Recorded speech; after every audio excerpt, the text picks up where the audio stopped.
Salut à tous, dans cette vidéo je vais vous présenter le classement général chez les hommes et chez les femmes de janvier 2020 et je vais élire donc le joueur du mois de ce classement chez les hommes et la joueuse du mois chez les femmes, donc c'est-à-dire les joueurs qui ont fait la plus grosse progression dans ce mois de janvier.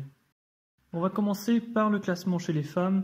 Ici c'est Chun Meng qui règne toujours sur ce classement, loin en tête, et puis après sa victoire World Tour Grand Finals en décembre dernier, elle a encore plus conforté sa position de numéro 1 mondial.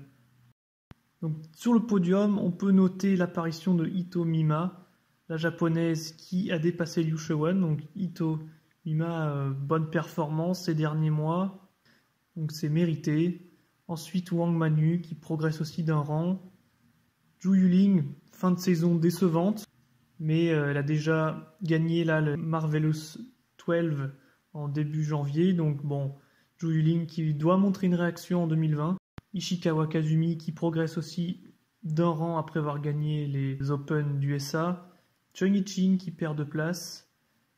Et la plus grande progression, c'est Wang Yidi, la chinoise de 22 ans, qui gagne 5 places après une bonne performance au World Tour Grand Finals en décembre en Chine.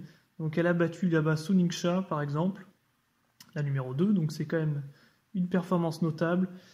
Et sinon, dans les plus gros mouvements de ce classement, c'est He Zhuojia, la chinoise, qui perd elle par contre 5 places et qui termine 18e.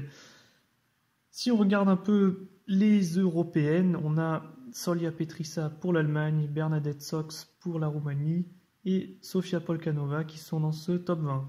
Et bien entendu, la joueuse du mois de janvier, c'est donc Wang Yidi, la chinoise de 22 ans, qui a donc un ratio de victoire par rapport aux défaites en 2019 d'environ 5. Donc il lui faut 5 victoires pour enfin retrouver la défaite. Donc 39 victoires en 2019 comparé à 8 défaites. Donc bonne performance de Wang Yidi. C'était à peu près pareil en 2018. Et sa meilleure performance dans cette dernière année, ça a été sa victoire au World Tour à Hong Kong, donc le Hong Kong Open, et ça lui a rapporté 1800 points. Donc je vous conseille d'aller voir le nouveau site de l'ITTF, donc vous pouvez voir comment chaque compétition a rapporté des points aux joueurs, donc pour le classement général. Ici c'était 1800, donc Wang Yidi c'est la joueuse du mois de janvier. Chez les hommes, le classement a aussi pas mal bougé. Fan Zhendong récupère son trône après sa fin de saison monstrueuse, hein. Il a quasiment tout gagné. Il mérite sa première place en redoublant Xu Xin. Après un peu moins de mouvement sur le 3, 4, 5e rang. Lin Yunju continue sa progression, hein, donc 6e maintenant. Et puis, sinon pas beaucoup de mouvement. Les deux Allemands, Timo Boll, Dimitrov Ovtcharov bien calés en 10, 11e place. Wang Chuqin, alors malgré son coup de raquette et son interdiction de 3 mois de jouer, il a gagné 4 places. Jeong Young-sik a gagné 5 places pour la Corée du Sud et c'est lui donc le joueur du mois de ce classement chez les hommes. Patrick Franziska, 3e allemand, 14e. Et sinon, les japonais Niwa Koki, Mizutani qui perdent un peu de place. Et c'est Jang Woo-jin de la Corée qui a perdu le plus grand nombre de places, 4 places en moins. Bon, Jeong Young-sik en a gagné 5, donc chez la Corée, on peut, voilà, un petit peu mitiger les résultats. Et puis, le seul représentant de l'Afrique, Quadri Haruna, qui est 18e.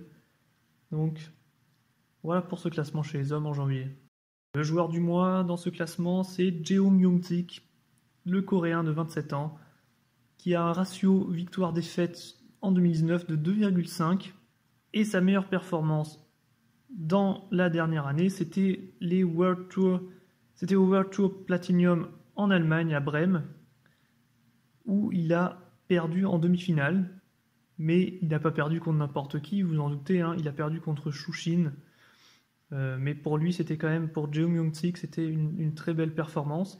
On peut aussi noter qu'il a gagné donc avec son équipe, hein, le ITTF Men's World Cup, le Team World Cup, c'est la Corée du Sud qui ont gagné, donc Jeong Young-sik en faisait partie, mais c'est pas ça qui a rapporté le plus de points.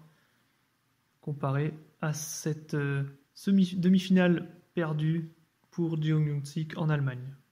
Alors si vous voulez voir plus de statistiques et plus de photos et bien plus, je vous conseille d'aller voir sur le site de l'ITTF pour suivre les news, et puis sur leur page YouTube bien sûr, où il y a toujours de vidéos intéressantes. En tout cas, merci d'avoir suivi cette vidéo, et puis on se retrouve en février pour un nouveau classement général.